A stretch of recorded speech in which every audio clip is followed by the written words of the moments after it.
ಈಗ ನಾನು ಶೇಂಗಾ ಮತ್ತು ಇದು ಪುಟಾಣಿ ಏನು ಮಾಡ್ತೀನಿ ಹುರ್ಕೊತಾ ಇದ್ದೀನಿ. ಈಗ ಸ್ವಲ್ಪ ಕಂದು ಬಣ್ಣಕ್ಕೆ ಬಂದು ಕ್ರಿಸ್ಪಿ ಆಗಬೇಕು, ಅಲ್ಲಿ ಹುರ್ಕೊಂಡು ತೆಗಿತೀನಿ ಹೊರಗೆ. ಆಮೇಲೆ ನೋಡಿ ನಾನು ಒಗ್ಗರಣೆ ಹಾಕಿ ತಗೊಂಡಿದ್ದೀನಲ್ಲ, ಇದಕ್ಕೆ ನಾನು ಸ್ವಲ್ಪ ಉಪ್ಪು ಹಾಕಿದ್ದೀನಿ.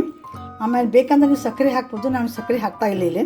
ಆಮೇಲೆ ಸ್ವಲ್ಪ ಅರಿಶಿಣ ಪುಡಿ, ಖಾರ ಪುಡಿ, ಹಿಂಗು, ಆಮೇಲೆ ಮೆಂತ್ಯ ಹಿಟ್ಟು ಮಾಡ್ತೀವಲ್ಲ ಅದನ್ನು ಹಾಕಿ ಇದನ್ನು ಕಲಸಿದ್ದೀನಿ. ಸ್ವಲ್ಪ ತಣ್ಣಗಾಗಬೇಕು, ಆವಾಗ ಅವಲಕ್ಕಿ ಹಾಕಿ ಇದನ್ನು ಮಿಕ್ಸ್ ಮಾಡಿಬಿಟ್ಟು ಆಮೇಲೆ ಒಲೆ ಮೇಲೆ ಇಟ್ಟವನ್ನು ಕುರ್ಕುರು ಮಾಡಲಿಕ್ಕೆ ಒಲೆ ಮೇಲೆ ಇಡಬೇಕಾಗ್ತದೆ. ತೋರಿಸ್ತಾ ಇದ್ದೀನಿ ನಾನು.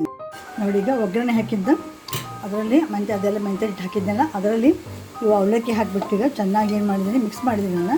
ಆಮೇಲೆ ಸ್ವಲ್ಪ ಹಾಗೆ ಹಿಂಗೆ ಮೇಲೆ ಹಾಕಿ, ಹಿಂಗೆ ಏನಿರ್ತದೆ ಇದ್ರೊಳಗೆ ಒಗ್ಗರಣೆಯಲ್ಲಿ ಹಾಕಬಾರ್ದು, ಮೇಲೆ ಹಾಕಿ ಕೈಲೇ ಚೆನ್ನಾಗಿ ಇವನ್ನ ಹಚ್ಬೇಕೀಗ.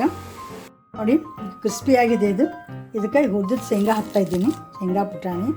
ಆಮೇಲೆ ಇದ್ರೇನು ಖಾರ ಇಟ್ಟಿದ್ದೀನಲ್ಲ ಒಂದು ಸ್ವಲ್ಪ ಏನು ಮಾಡಬೇಕು, ಕೂಡಿಸ್ಬೇಕು, ಎಷ್ಟು ಬೇಕೋ ಅಷ್ಟು ನೋಡ್ಕೊಂಡು ಕೂಡಿಸ್ಬೇಕು. ಎಲ್ಲ ಹಾಕ್ಬಾರ್ದು ಹಂಗೆ, ಯಾಕಂದ್ರೆ ಅವಲಕ್ಕಿಕ್ಕಿಂತ ಅದೇ ಕ್ವಾಂಟಿಟಿ ಜಾಸ್ತಿ ಆದರೂ ಚಲೋ ಅನಿಸೋದಿಲ್ಲ ಅದು.